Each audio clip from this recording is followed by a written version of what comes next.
Is that better? Or it sounds like it. All right. I'm Tyson Coles. I farm and ranch just east of Idaho Falls in southeastern Idaho. I got about 100 cow-calf pairs and just about 750 acres that I run in all. 2/3 of that's dry land, about 1/3 of that is flood irrigated, and then a little bit of pivots, which I'll kind of go through. Just small family operation. My kids help me. I've got my son Stockton here with me today, rotating the cows around. We go out and water them every day into a trough just so we can be with them and check on them. They calve out there sometimes, so we're just making sure if calves drop, we're there to tag them and everything. And so it's just kind of a small family operation. And so I'm going to go through just briefly the soil health principles, which we all know probably, but I saw the green cover seed soil health resource guide came out again, and they added a 6th one. Ray Archuleta did, so I thought that was interesting just to share. And then I'll just kind of go through my journey that I've done since about 2016, since I've started into some soil health principles. So the soil health principles, we probably pretty well know, of keeping the soil covered. Up here we get the light. And then diversity in plant and animal life, and integrating those animals. They just don't want to cooperate today. So that's fine. Nobody has to see me. If they can hear me, it's all good. So Ray Archuleta, who's been a soil scientist for the NRCS, after he retired from the NRCS, he started the Soil Health Academy and Understanding Ag, LLC. And he's since added a 6th principle, which he's labeling as number 1 now, is know your context, which I thought actually fit. Every one of us is different. Our operations are different. The areas we operate in are different. So you kind of got to know your surroundings.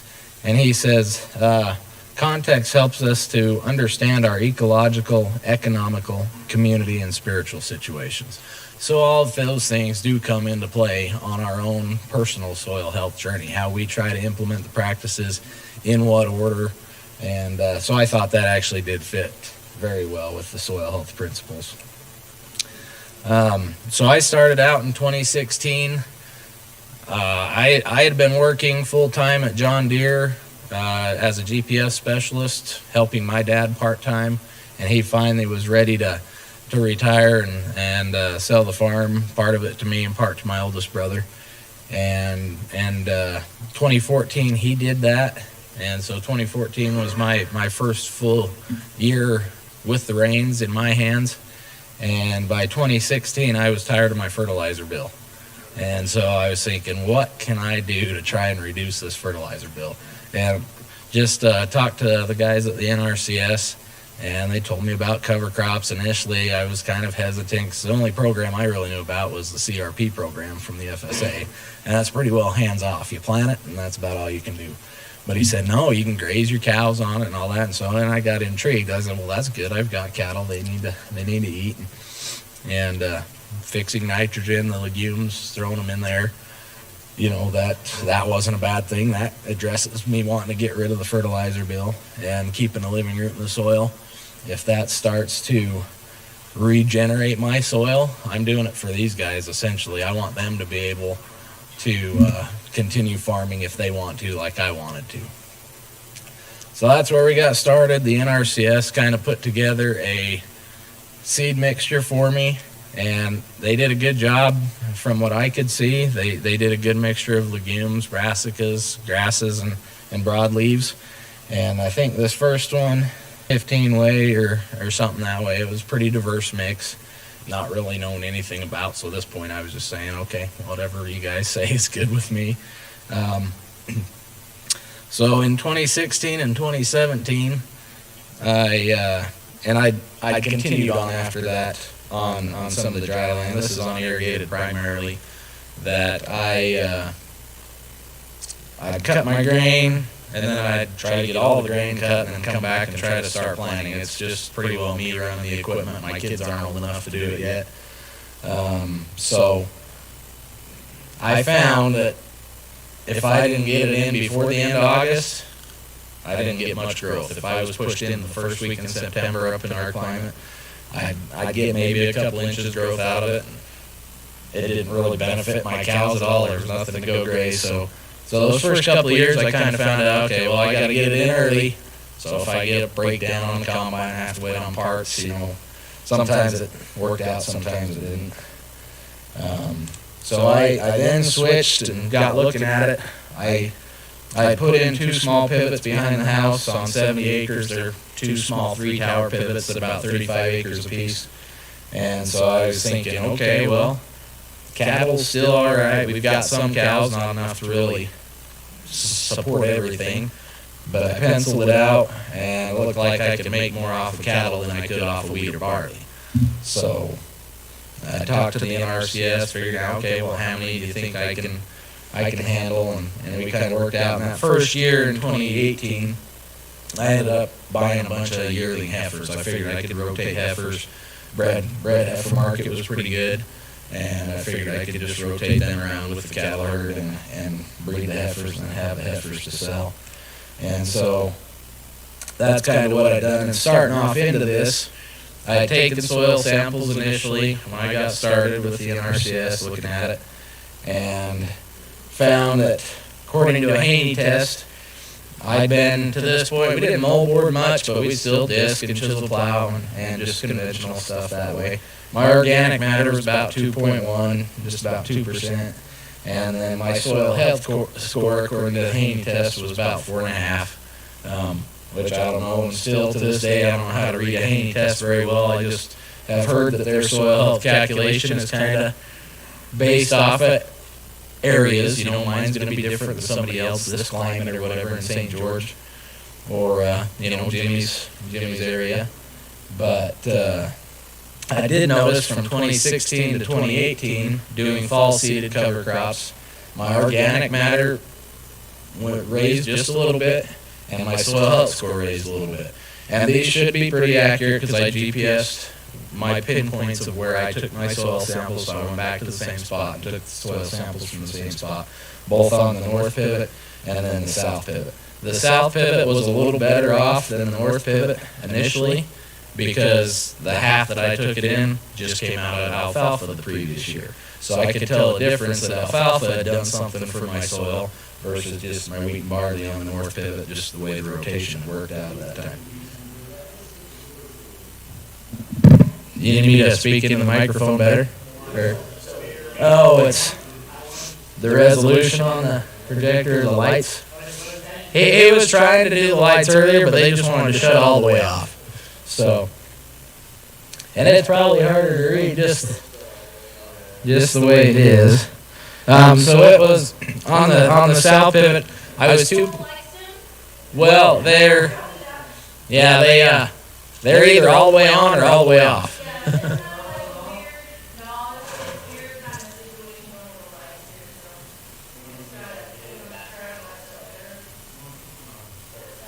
That'll work. Yep. There we go. So on my north pivot, starting out in 2016, it was about 2.1 on my organic matter and 2.8 on the south pivot. So it was a little better just having the nitrogen. So the organic matter was 2.9, so it rose just a little bit in 2 years. The phosphorus, and you probably know more what you're looking for than I know. Phosphorus, I was 79.7 pounds, and it actually went down at 62.7 pounds a couple years later. So, but then my soil health score went from a 9.6 up to a 10.4. So it did increase a little bit. And I don't know how relative that can be, year to year. I'm sure there's probably going to be a little fluctuation, but I saw an uptrend, and that's kind of what I was looking for. Yeah. 18 is when I decided to start rotating the cattle. And I really haven't tested that field too much since then. And it was, initially planning like 3 years doing that. My thought process was getting the manure, getting the urine, getting all the diversity, kind of prime the whole system, and then rotate back out into a cash crop, wheat or barley is all I've done, or alfalfa. I haven't got things adjusted on the farm enough to where I feel comfortable rotating that amount of cattle onto a different location. I put the pivots on, everything else is flood irrigated. So trying to break up the flood irrigated ground to rotate, and just rotations with neighbors, canals, I didn't feel comfortable knowing that I could keep the water to the crops to keep them growing, and it is. And the flexibility of the pivots, essentially, I water up right before, a day or so before the cattle hit any paddock, and I'll show you kind of how I broke it up.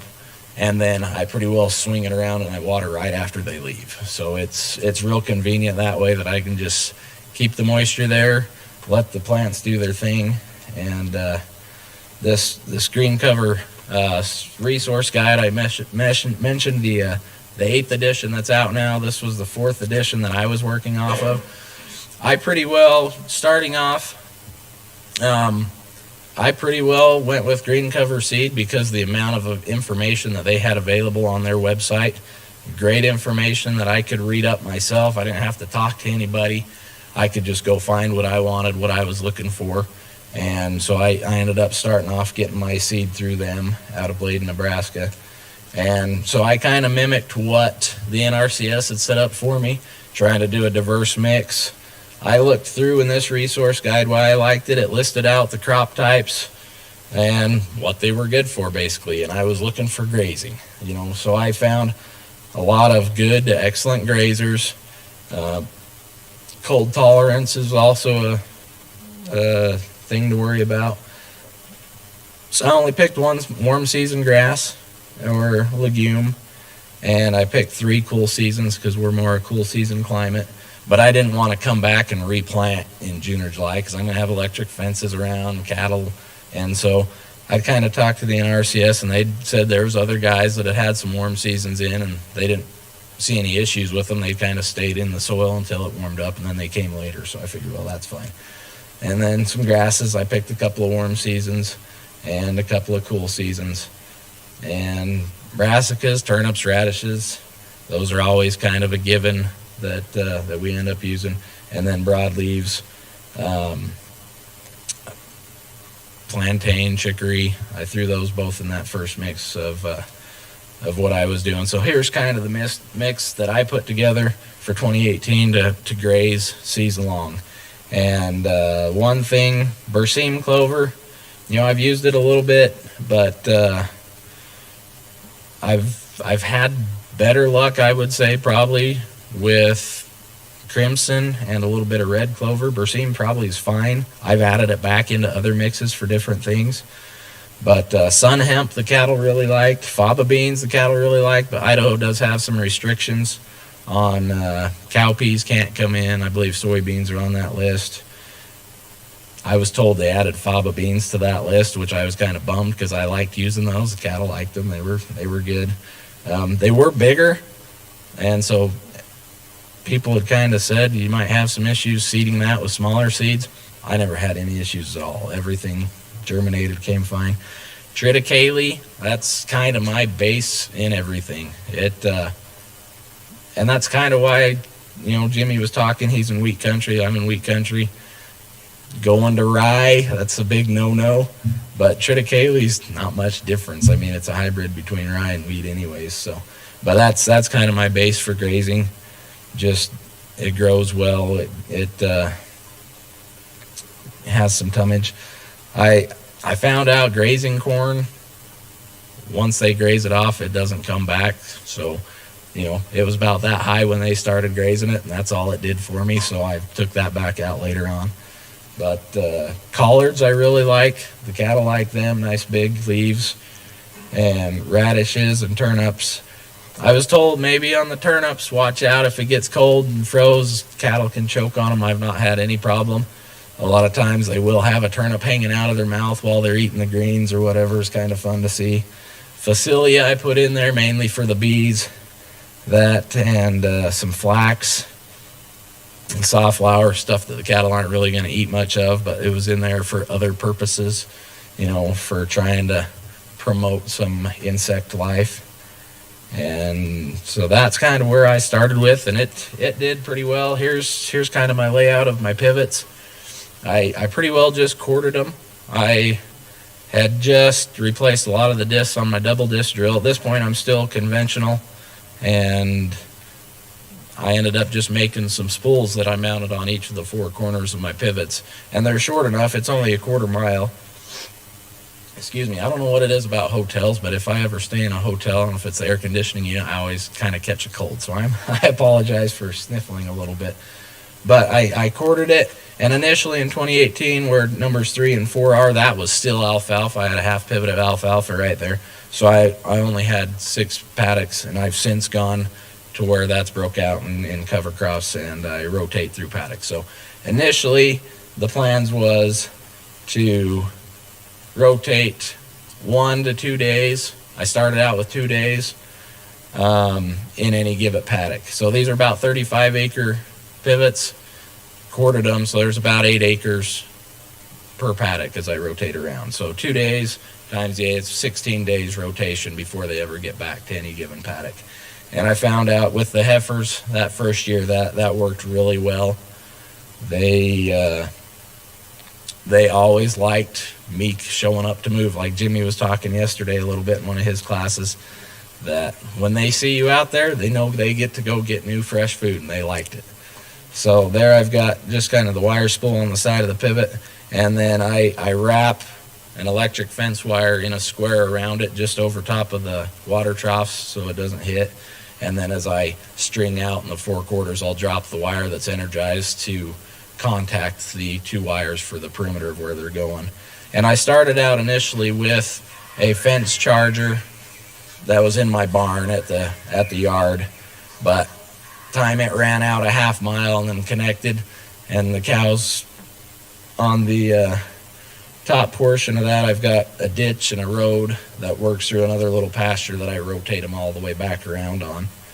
And time it goes through that and old fences, they end up shorting it out somewhere. So after a couple of years, I just went to a solar-powered Parmac charger mounted right on the pivot, and it only energizes just the specific location they're at.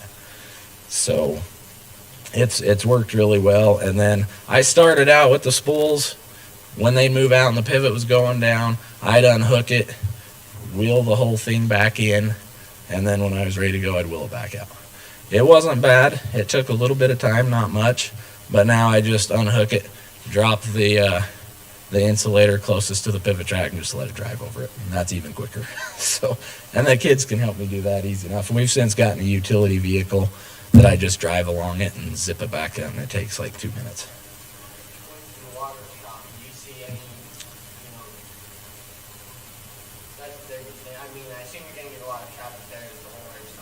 Correct.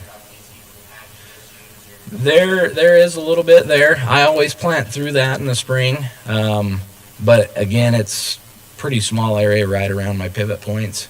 And initially, when the pivots were installed, right there close to the pivot company didn't even install a drop right there that close. And now she's playing with the lights for us. So I did have them at a drop right there just because initially I was planting some winter wheat and I wanted to be as close to that pivot point as I could. And so there is some there, and I'll show you another picture later. I threw out a salt block for them, and where that one part of the field was in alfalfa, there was some volunteer that came back there that I threw out a bloat guard block just to make sure I didn't have anybody targeting alfalfa and bloating.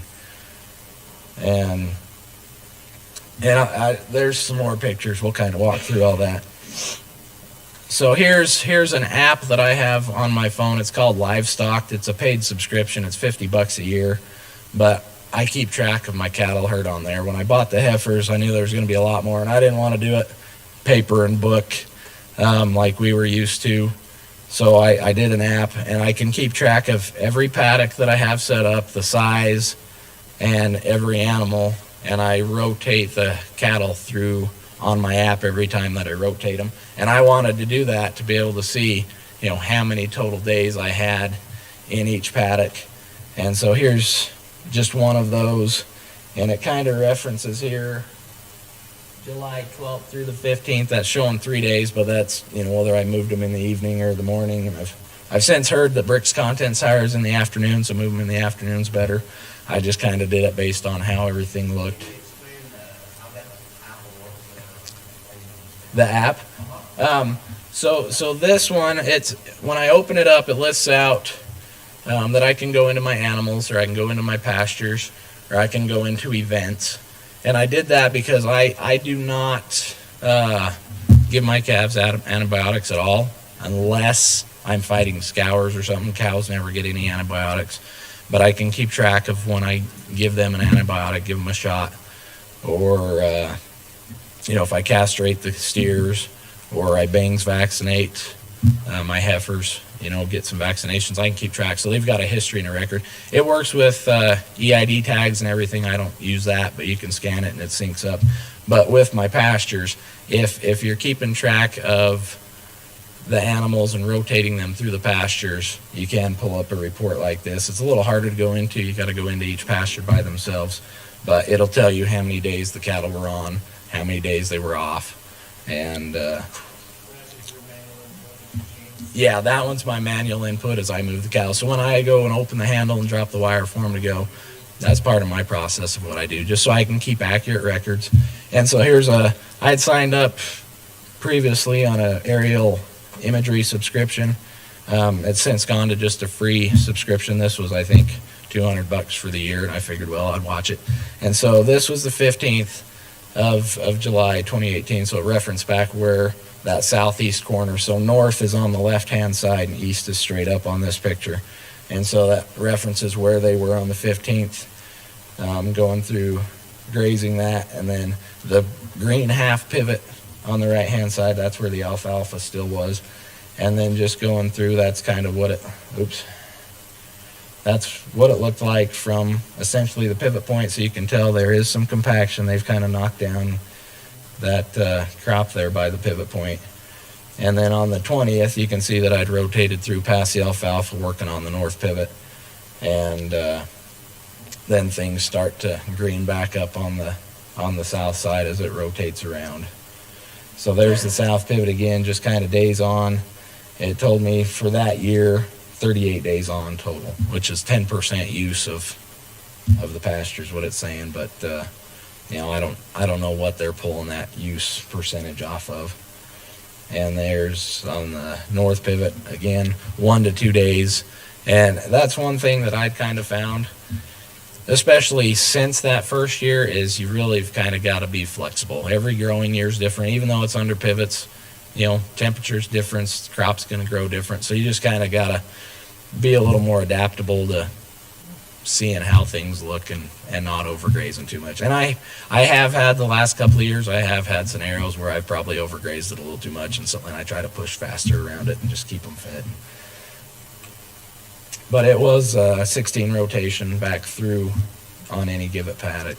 And over the course of the year, the north pivot I was on 32 days, and the south pivot I was on 33 days. So it was pretty well just an even split right around all the time. And during this time, the NRCS came out, and they threw hoops and took clippings, and they dried it down for me. And so on June 7th of 2018, I was about 1,700 pounds per acre. And July, I was 2,300 pounds per acre. Everything was going full bore at that point. And then end of August, things had started slowing down a little bit, back down to 1,726. But the average, every 2 weeks, they came out, same field, right after I had rotated, or right before I was going into it, was when we tried to target when they would take clippings.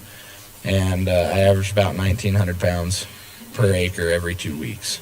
So 15,200 pounds per paddock every 2 weeks, with the amount of cattle I had in there, was about 116 pounds of available feed for those animals every day, which the heifers did really well. I've since gone back to just cow-calf. The heifer market the next year pretty well tanked from what it was, and I didn't make much money on them at all after I bred them and had them all year and everything. So I just decided, now what, calves are more steady for me. That's the way I'd go. But here's Stockton right front and center. Him and my older boy James that was with me yesterday. they love going out and finding turnips and radishes and pulling those up and playing. And so it's been fun for the kids. They've been able to go out with me as we'd water cows. I've found some praying mantises out there.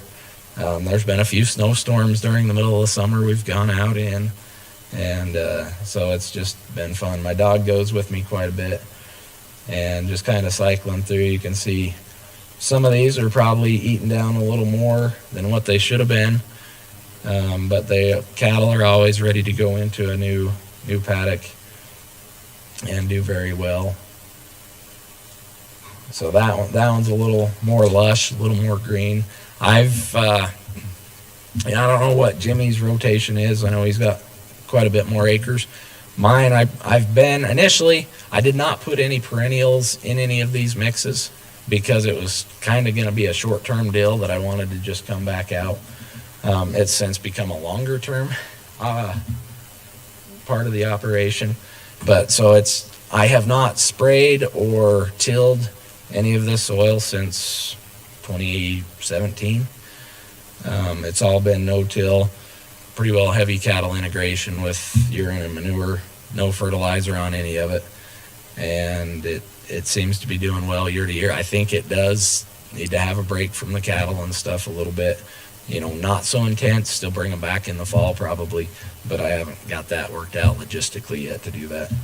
But you can tell right down the fence line how things worked out, and there's the collards and some of the other plants in the mix. This was probably later.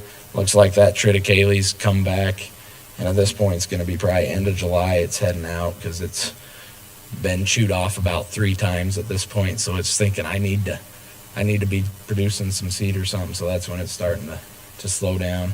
But that's where I went and picked out at least 8 of those different 15, 18 crops that I'd put in there. And there's the tires I throw out with a saw block and a bloat guard block on there, and you can see the cattle do kind of trample that around. And so every year on those ones, I try to move them somewhere else within the paddock. It's generally right in the walking path to the water troughs at the pivot point, but I try to stagger it out a little bit so I don't have too many issues. And that one, I really can't tell year to year where those have been. But there's the cattle. This is kind of as we've rotated them around next to the ditch. They're in the little pasture section. I usually give them about an hour or two to just graze that down as they go by. And they're sitting there at the wire waiting to come back into the paddock. I have not. I still, and that's probably a little extra seed cost. But I have had, in not spraying, not tilling, nothing, I have had some quack grass end up coming in, and I do have one spot that's got some Canadian thistle that I'm trying to figure out what's the best route to address that. But there's right down the fence line, just right before I move them at this point, so the one cow's still kind of laying down. I was out watering them, and then I was going to move them. And then what they're going into. So 2019, I did an 18-way mix. Being to different conferences, just locally workshops, we had Gabe Brown come to Idaho Falls and kind of what he talked. Everybody always said diversity is the best thing. So I figured go big or go home. I always do a pretty diverse mix. But again, you want to kind of build your cover crop mix based on what you're trying to do. So this is heavy for grazing. That's what it's designed for. I have others that you'll see as I got in, trying to find more diverse root types for my soils, interseeding some legumes and brassicas only with my wheat and barley, so they're a lot lower count, a lot lower seeding rate. But I just kind of designed, and I pretty well, after that first year, reading through the Soil Health Resource Guide, I figured I could pick out my own cover crops, so I designed my own mixes. But I know the seed companies will do that as well. And I've definitely used them for references of, hey, this is kind of what I'm looking to do, what might fit. So I do take that into consideration, but I probably will try to make my own mixes. Peas were in that mix. I have had peas as a nitrogen fixer, but also, as you'll see, as I moved into trying to integrate companion cropping or interseeding, peas was kind of on that list to mix with barleys. So I kind of pulled the peas out of the cover crops, so I wasn't trying to intermix different varieties from grazing to production. But there again, just some pictures of what it looks like, and it pretty well looked like that every 2 weeks. A lot of times it was lush. The cattle were ready to go get it, and they loved it. And my dog, he likes going out and hanging out with me too. He's good sized. He's standing about up to my hip. He's a 3/4 German Shepherd, quarter wolf, so he's a pretty good sized dog. Supposed to be a cattle dog. He's not very good at that, but oh well, not much I can do about it.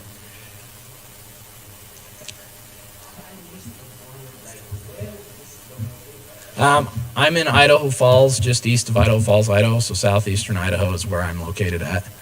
And then I do, even though I'm grazing them year-round, or well, not year-round, I mean throughout the growing season, I do in the fall after I cut off my grain, I'll graze my stubble fields and I'll graze my alfalfa fields.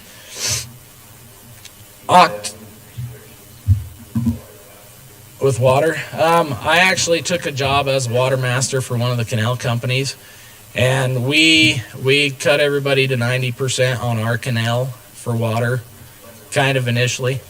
Looking for this next year, in December it was looking good. We were about 100% of normal, but we depleted the reservoirs more than where they had been, so we needed to be back to about 150% of normal to get back to full on the reservoirs. And since December we haven't got anything, and so it's probably going to be another tight year on water this year again. Some of the other canal companies, they cut everybody to 50% right out of the gate, and I know that really hurt some of the farmers up there. So water is definitely a big concern. Most of mine grazing under pivots, I can manage that a little bit. I do suck at straight out of the canal, but the pivots are they're using just under half of what my water rights are, so it's not drawing too much, and I can draw out of it when the canal is pretty low, even at that. When I'm grazing my alfalfa fields, October's hit and miss, whether it's going to be nice or whether it's going to be wet and cold. So years ago, probably 20 years ago, we stopped even worrying about trying to take a third crop, because some years you put up good hay, some years you put up black hay. It's just not even worth it. And so we've just gone to grazing our third crop off. We throw out some below guard. And this was when we had dairy cows.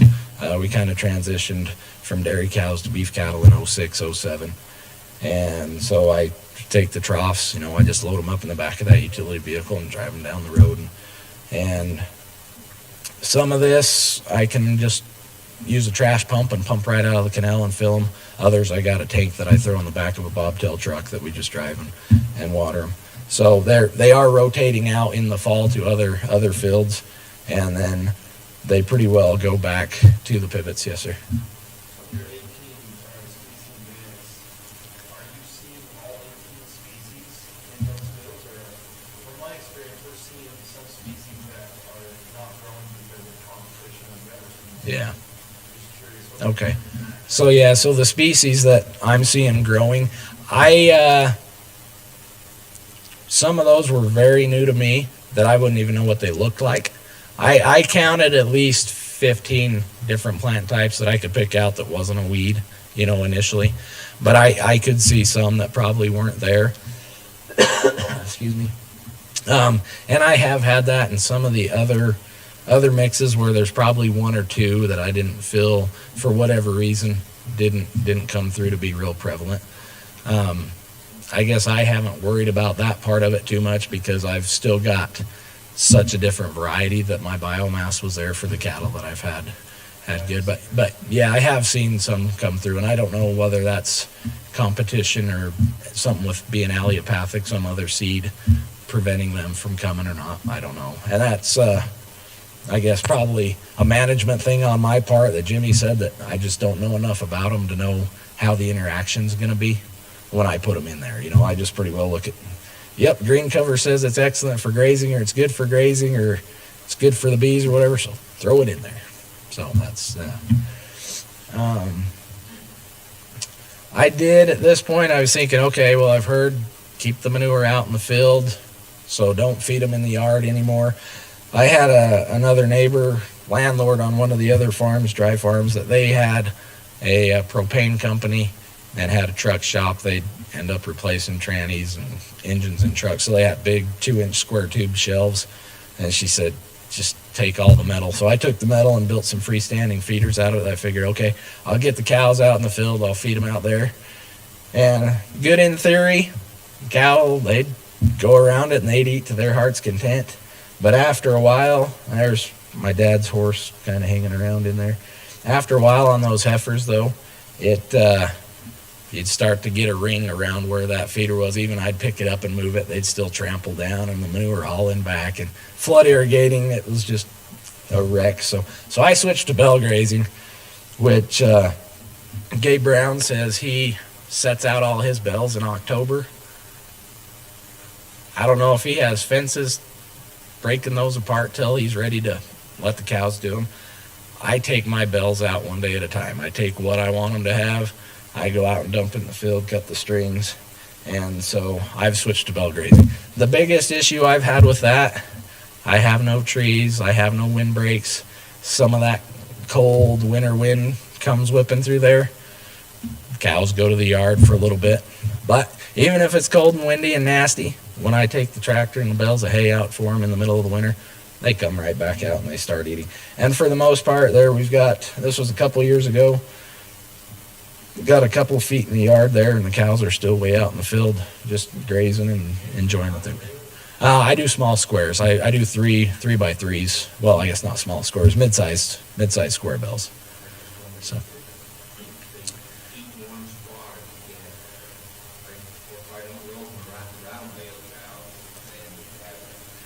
A pile of material there. Yeah, they're not with so pretty well this year. What I'm doing, I've kind of broke up the herd and I feed them in 2 different fields because my mom and dad and my brother still have some cattle too that I manage along with mine. And so those typically we had just fed in the manger in the yard still to this point on my brother's farm just across the road. And then mine, I've bell grazed out in my field. But this year, we preg checked everything, and I had some that were missing ear tags, so trying to keep them separate that way. I didn't intermix them too much during the winter, but we re-tagged everything and have ear tags so we can identify them easy. So now I've got 20 or 30 of my cattle in with my moms and dads and brothers, and so they're grazing. So I divided them so I can take just a certain number of bells to fill their needs throughout the wintertime. And I do alfalfa, triticale, and straw. I do a mixture of everything just to maintain their body weight and condition. And the straw, there is times when I've got mats of straw out there that they don't eat, but I figure I just use that. Essentially, they're bedding themselves down, so they've got some material. I don't worry about frost on their teats or anything that way. But in the springtime, I always end up dragging a harrow over top of it to try and kind of move that out, and even just stir up that cow manure and spread it out a little bit. I just drag a harrow over it. It's what I've done. And I've got a Great Plains no-till drill similar to the one that's sitting over here that's got coulters that'll kind of slice through it and double discs back behind it, and it seems to punch through okay. There are spots in those mats that I don't get through and it doesn't germinate real well, but usually just stirring it up enough, I get the volunteer from whatever that straw was, wheat or barley, that it comes through, and so it ends up filling in and they can graze it just fine. And usually within a couple of months it's pretty well gone anyways. So good question, appreciate that.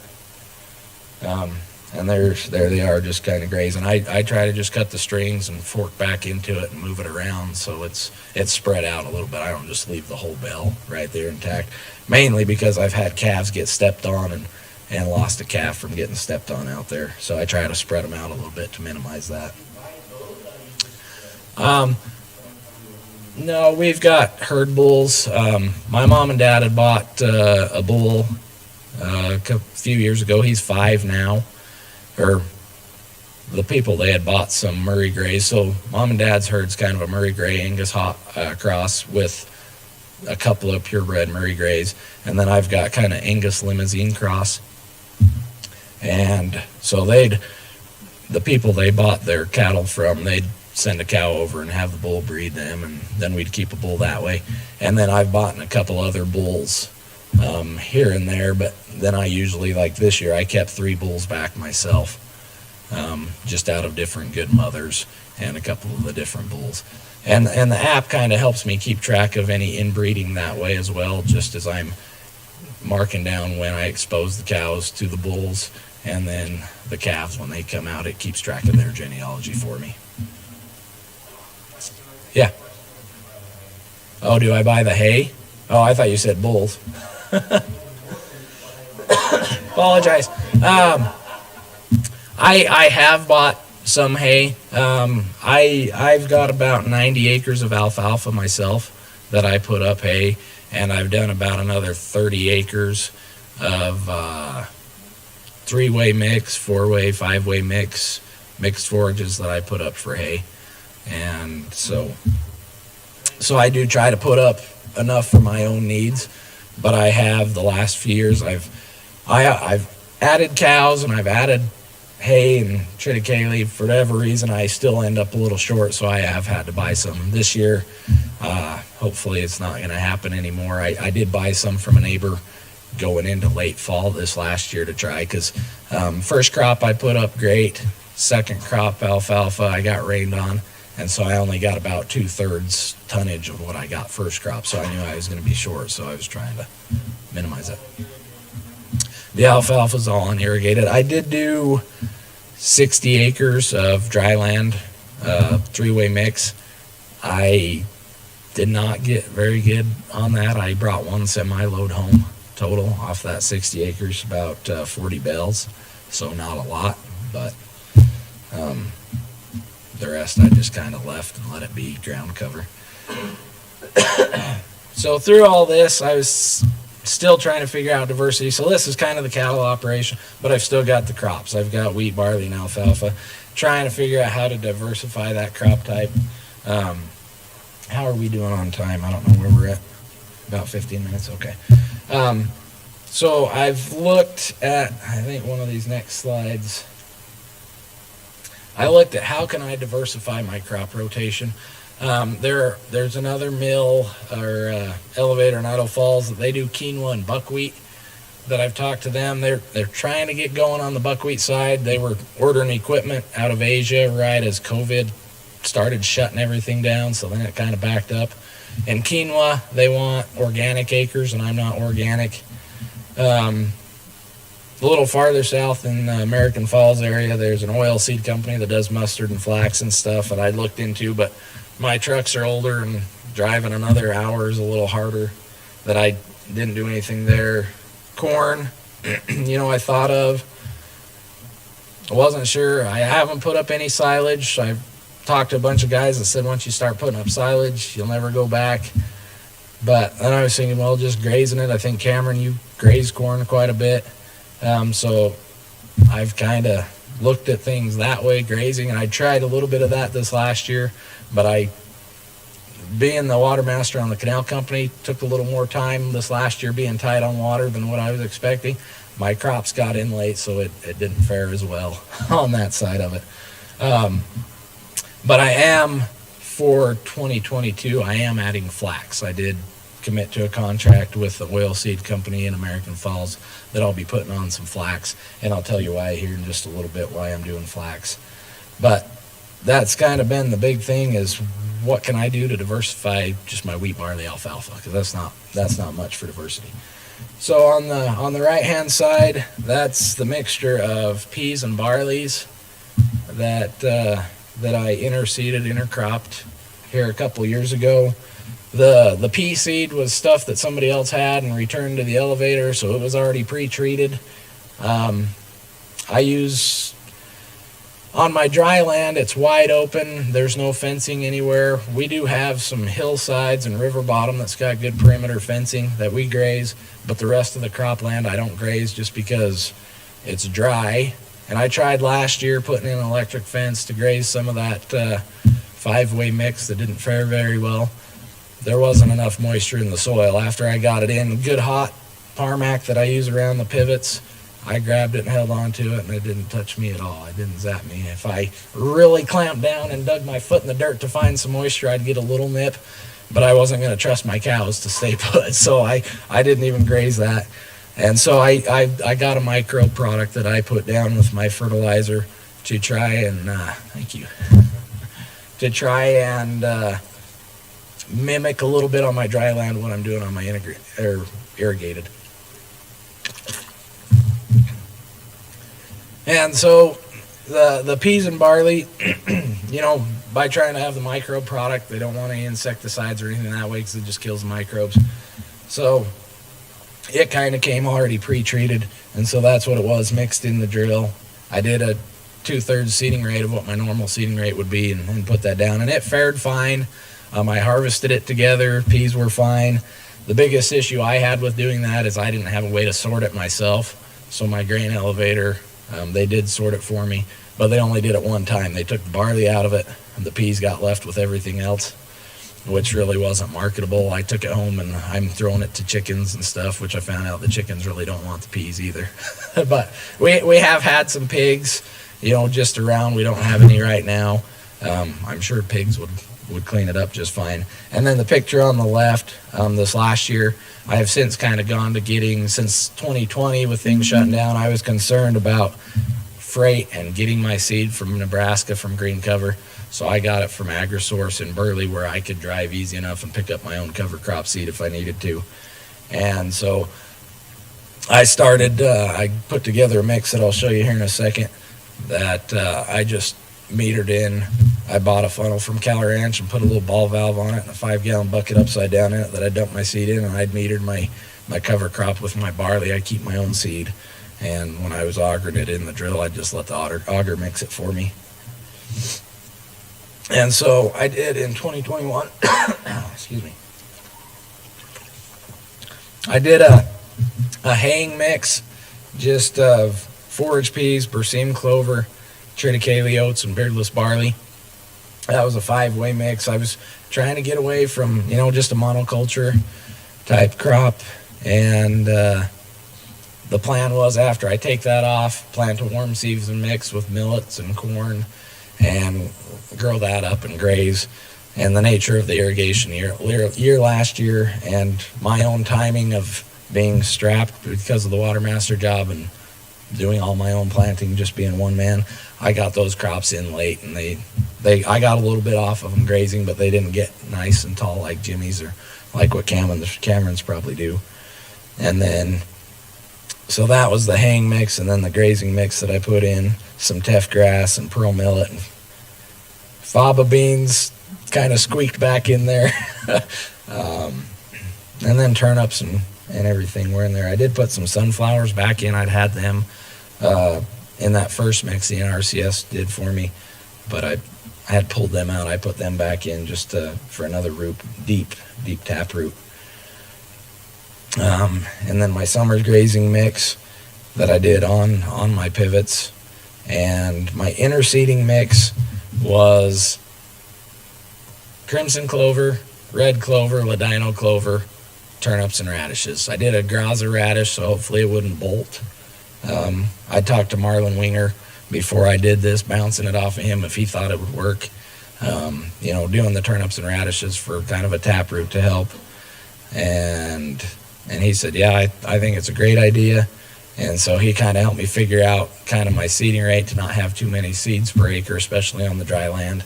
And so I did about 5 pounds to the acre intermixed with my wheat and barley on irrigated, and about 3.5 pounds to the acre on the dry land. And so this is kind of what it looked like coming up. The barley had just started heading out. You can kind of see the clovers down in the canopy there. And then after I harvested, that turnip was about this big around. It was big. And there it is right after I went. I don't have a stripper header, I just have a direct cut header, but I figured, like they say, just keep the stubble standing. So I figured I'm going to have all this green material down here. I don't want to run that through the combine anyways. I just pick my header up and take the heads. And I kind of did that, and that's what it looked like underneath. the barley crop after I cut it. Lots of turnips did very well. They loved it. In the wheat, excuse me, in the wheat, the crimson clover did very well. Little bit of red clover. I didn't see much ladino clover, and a few radishes here and there. In the barley, or that was in the barley. In the wheat, I had a lot more red clover for whatever reason. Turnips still again did very well. And crimson did all right. 1 or 2 ladinos and a few more radishes here and there. But that was a couple days after harvest. My youngest son was out there. We strung out some electric fence. I was pounding posts. He was putting the knobs on for me, getting ready to go graze it. So for me, this worked out really well. I didn't have to try to get done harvesting, come back and drill, and then wait another month for the stuff to emerge that I could graze it. It was right there ready to go. So then I was able to pull them off of those pivots, run them down to this farm. It's about a mile away. It's not far. I trailered them down, and then I can rotate them through. It's 1/4 mile by a mile, 5 different pastures essentially is how I set it up, 5 different paddocks. And so I would graze them for a while and then rotate them to the next one. I have to cross a couple of canals, and then I just rode them home. At that point, they're just a 1/2 mile straight west of me, and I just rode them home on foot. Yeah, Cameron. I don't feel that having it was a detriment to my yield at all. Yields were down, but I chalk that up to the 105-degree weather we had in June. Wasn't favorable. I had just looked into it when I talked to Marlon about it. We've always kind of tried to get our alfalfa started either in barley or a pea oat mix or something. So we've always kind of had a legume growing in there. And, there may be 5 bushels here or there that it does affect it, but we've never felt personally that it's been a drastic change. That I figured the nitrogen fixing that I should get for next year would probably outweigh that. I didn't take soil samples on these fields before I did that this last year. But I did have one the previous year that I'll kind of go back and check next year. I'll soil sample next year. The one risk with this, I did a burn down with Roundup, and I did not spray anything else the rest of the year. So if there were some thistles or anything that way, they got left there. So there is some risk of not being able to do another herbicide application in the middle of the season, just because you're going to kill off everything you planted. It worked fine in the irrigated ground. Everything came up, and I didn't really see a lot of weeds. Wild oats were there, but everybody in our area had wild oats last year. The dry land, it didn't fare as well. I had some turnips. I did see some turnips, not a lot of legumes. And I don't feel, the spring's been cooler the last 2 years, and so I think time was my biggest opponent there. Things got a little bit later in the season before anything got up that I could really feel comfortable burning it down with Roundup before I planted. And then I didn't get a good kill with the Roundup, so then the weeds had the jump on all my crops anyways. So it's a learning process. Like Jimmy said, take it a little at a time. I didn't do that. I probably should have. I'm kind of hard-headed that way. I'm going to go big or go. So I did everything. So the dry land didn't fare very well. I got 5 bushel the acre, but I heard from one of the other guys here and another guy on a webinar that Idaho NRCS put on, they got anywhere from 3 to 8 to 20. So my 5 being in late, I didn't feel being too bad that other guys got 8. It's just kind of the nature of how it went a little bit. The other thing that I'm kind of doing as a test farm is I picked up another 155 acres of dry land that's been in CRP for 30 years. We're going until 9:30, is that correct? Okay. And so the landowner, he got it through a program with the FSA. I'm a beginning farmer. I'm under 10 years. So if he transitioned that and rented it to a beginning farmer, they would pay him an additional 2 years of a CRP payment. So we made that agreement, and so he's not charging me a rent on this farm for these first 2 years. So I wanted to use this as a trial, for the area for myself. In some of those previous Haney tests that I did on my farm in 2016, my soil health scores were 4 and 6. I tested this the first day I could get on it out of the CRP contract, and these were sitting at 11 and 12, dry land that had been in CRP for 30 years. And I don't know all the specifics of the Haney test or the soil health score calculation, but this field's 2 miles from my dry land, and the soil health score is 4 times what mine was. So to me, that said something was right. So I didn't want to go in and disc it or skid or plow it and reset that whole cycle. And didn't find out till just here this weekend that wheat's probably not the best thing to go back into with what Jill said. And Brad Johnson with the Nature Conservancy, he found that out. He's here presenting as well, and he and I kind of talked through this. He thought it was great to try.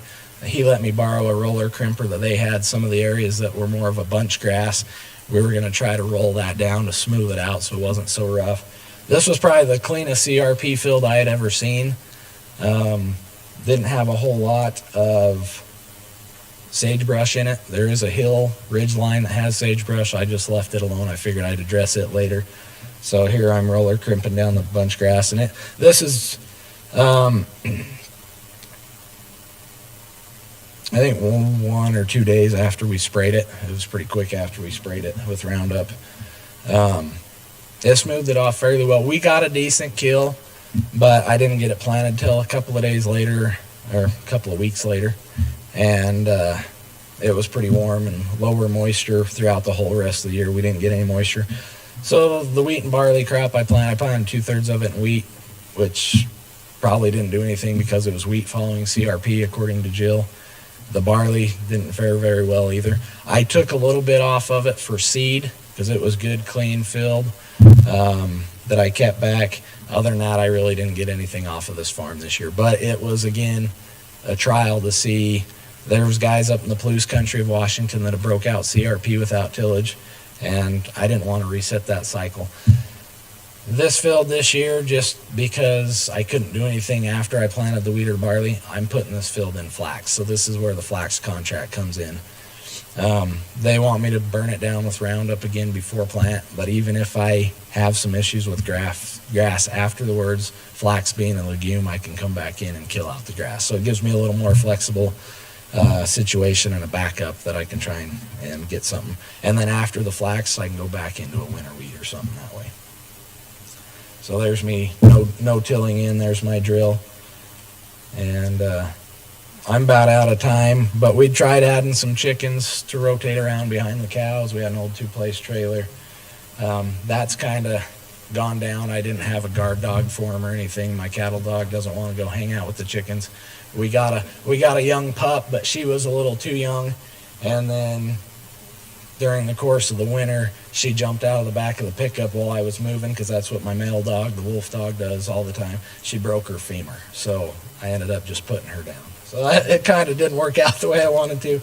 And we did put up a high tunnel. They were going to house the chickens during the wintertime. I rototilled that ground before I planted it, but about 3 weeks later, that garden was 3 feet tall. The peas had nowhere to go, so they went straight up. They were standing this tall because the squash was so thick.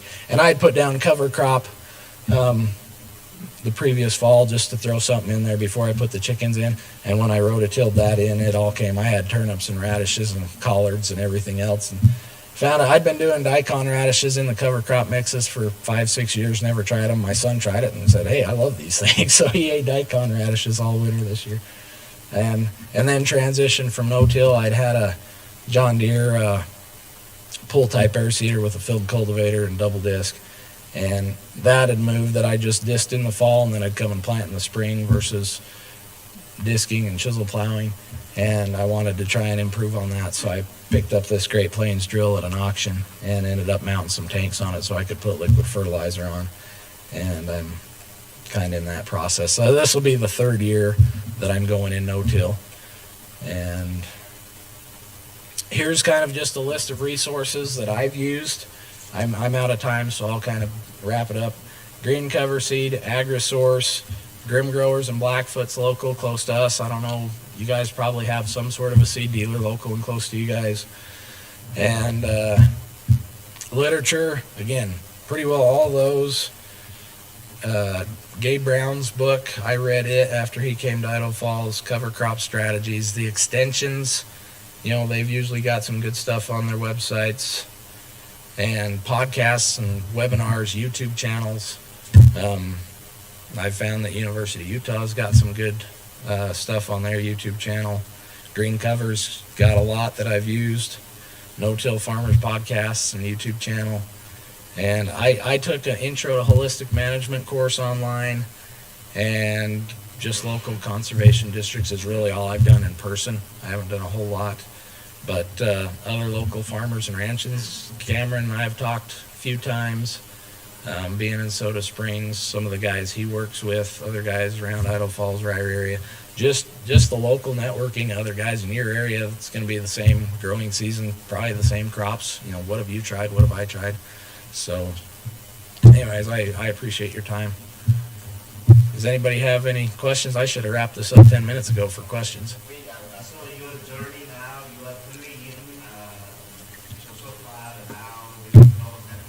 now, there's no out. There's no backing out. My biggest thing right now with no-till and weed control is kind of where I'm at. I'm kind of addressing diversity with interseeding.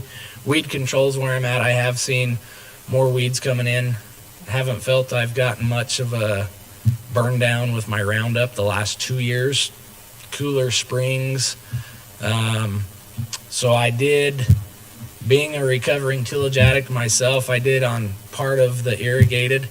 I set my GPS on the tractor at an angle, and I did lightly hit my soil at an angle and only half the field to see, just give an on-farm comparison of how that's going to affect. As soon as I pulled it, I planted that in winter wheat. As soon as I pulled in with the tractor, I already knew that I didn't like it going back to tillage. So I was going to try a vertical tillage tool on some of my dry land because my neighbor's got one and his field's adjacent, and we can just plant or disc right through. But after Jimmy's presentation yesterday, I'm rethinking that. I don't think I want to do that. I'm just gonna, my drill with the coulters, I think, chop things up fairly well by themselves. That I might just, and I put in my notes last year when I was planting, and I highlighted it that waiting for trying to get things to grow up enough to get a good kill with Roundup.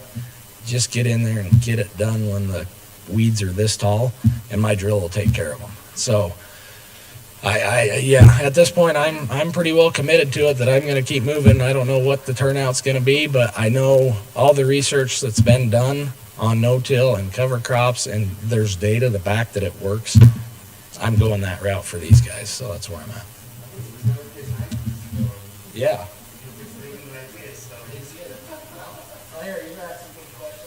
Oh my God, look at that. They told me I could give those out, and I haven't given them any out. So I don't know how many I can. You've had a couple of questions.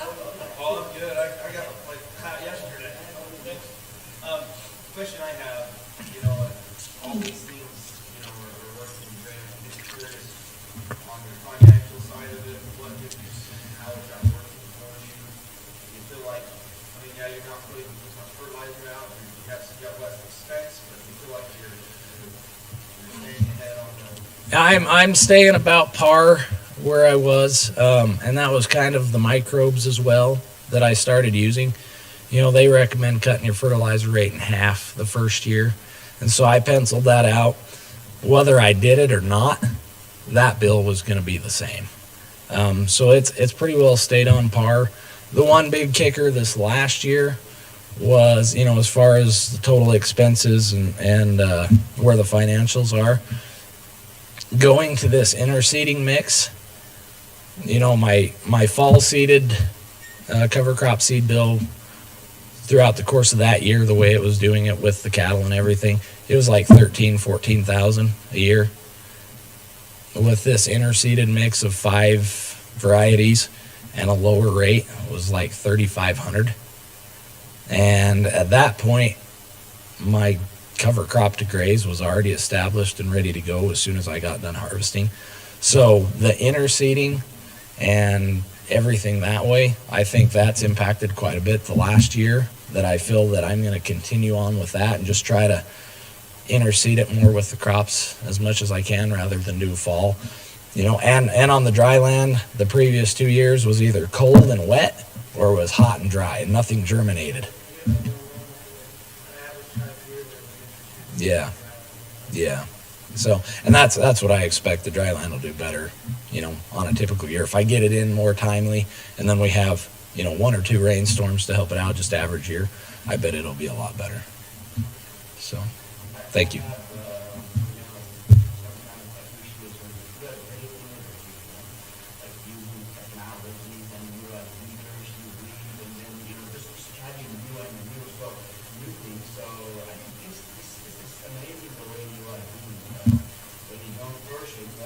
Yeah. Which, thank you. Yeah, I am trying to bring as much as I can. There are some risks to it, financially. There's some risk. If I had more weed issues and didn't get a crop at all, there is some risk. And I guess that's something I've kind of weighed and figured. Yeah, and that's the big thing. This year, my calves price kind of came up. I calve out in April and May, and the cattle did kind of help offset and save things this year a little bit, and that's part of it. Diversity is a big thing. So, thank you, everybody. So, and I'm sure we could keep going, but Tony's gonna have me if I don't get you in there. So we're gonna have a welcome over in Trotta AB. Where he'll hear from Joe Clapperton. So we can head over that way. And I forget to tell you guys, this water under the podium's for you presenters. So don't be shy. Yeah, that's I'm sorry about that. I always forget to tell you.